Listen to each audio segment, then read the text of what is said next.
It's January 7th, 2026, and for the eighth time in 13 years, Manchester United has hit the reset button. Ruben Amorim, the man hired to finally install a new system at Old Trafford, was dismissed after just 14 months. A power struggle that ended with a defiant demand in his last interview to be backed in the January transfer window or sacked. 24 hours later, the board gave their answer. But if anyone thought that the sacking would provide an immediate new manager bounce, the 2-2 draw at Turf Moor was certainly a reality check. Under the current interim manager, Darren Fletcher, we saw the return of the classic back four. We had 30 shots in total, an XG of 2.25, yet the result was hauntingly familiar. A squandered lead, defensive fragility, and another 2 points dropped against a Burnley side sitting 19th in the table. The question for every United fan watching at home shifted from who is the next manager to a much darker realization. Is this club actually uncoachable? Can a manager actually solve this mess?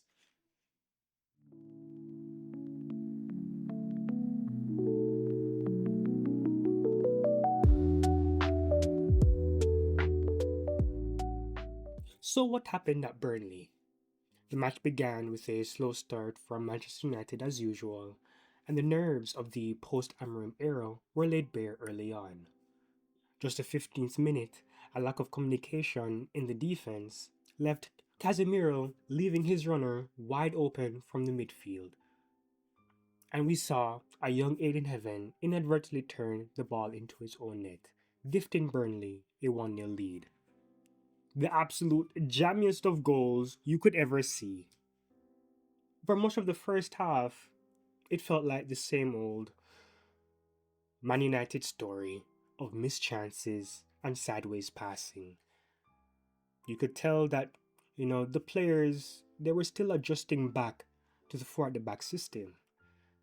But there was hope. The second half brought a spark, a moment of clinical brilliance. This is the first time I actually felt a real impact from Sesko. It's like the team made it a focus to look for Sesko's run. And just after the hour mark, Sesko finally found his footing and leveled the score with a powerful strike from an exceptional pass from Bruno Fernandes. Just look at that pass. It's a reason why this man is leading in assists in the Premier League. And for those 10 to 15 minutes, we were all over them. We took control of the game, and before Burnley defense could get their bearings back again, Sesko struck again 4 minutes later, showing his potential with an even better goal than the first one, putting United 2-1 up. Shout out to Dorgo, by the way.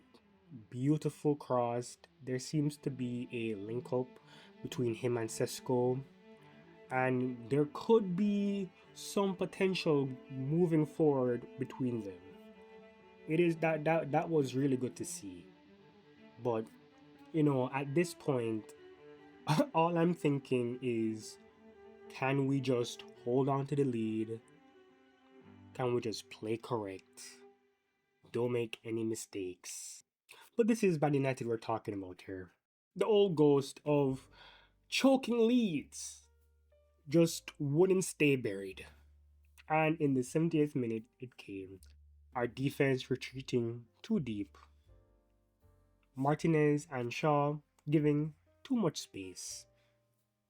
And Jaden Anthony at the edge of the box curling an absolute screamer into the top corner.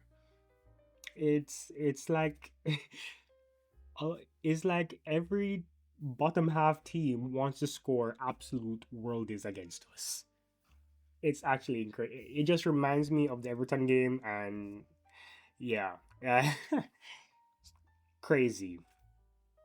So, where do we go from here?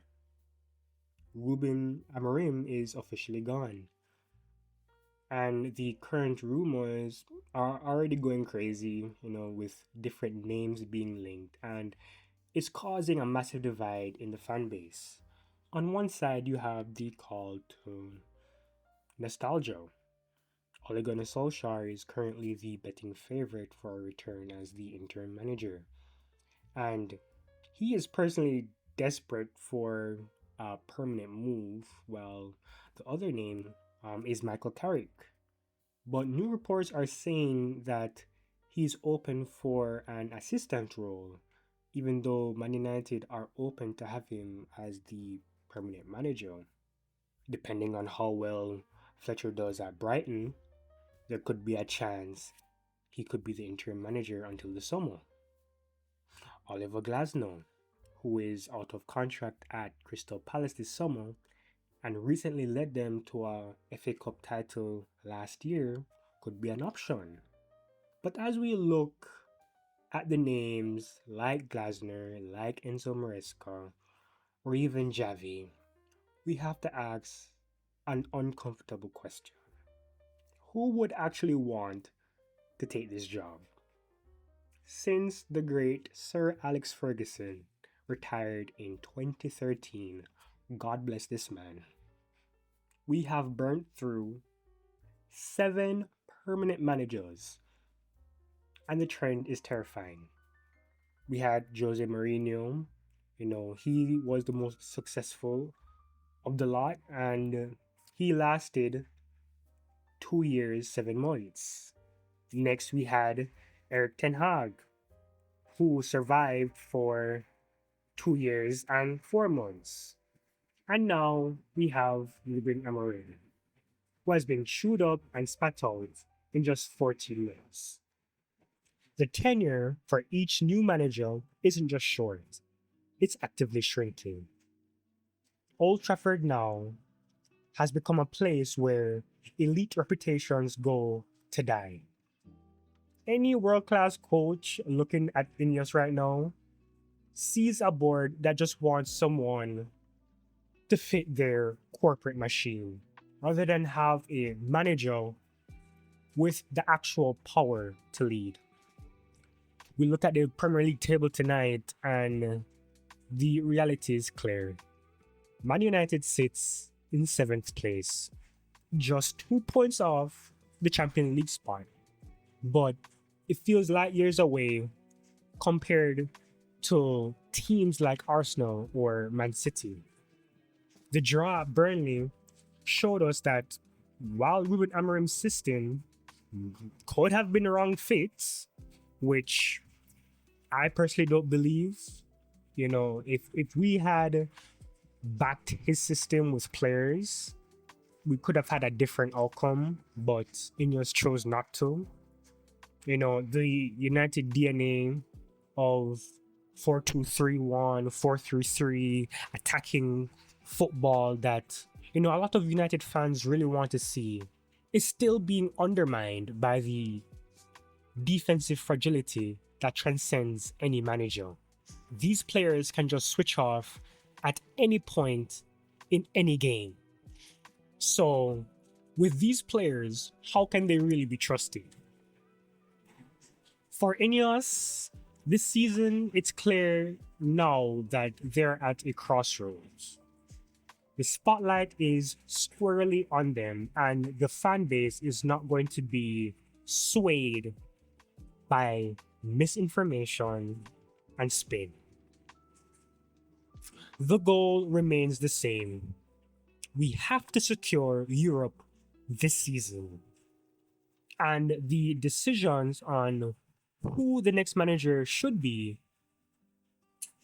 and any moves that they will make in the January transfer window will play a pivotal role in whether or not we achieve this goal.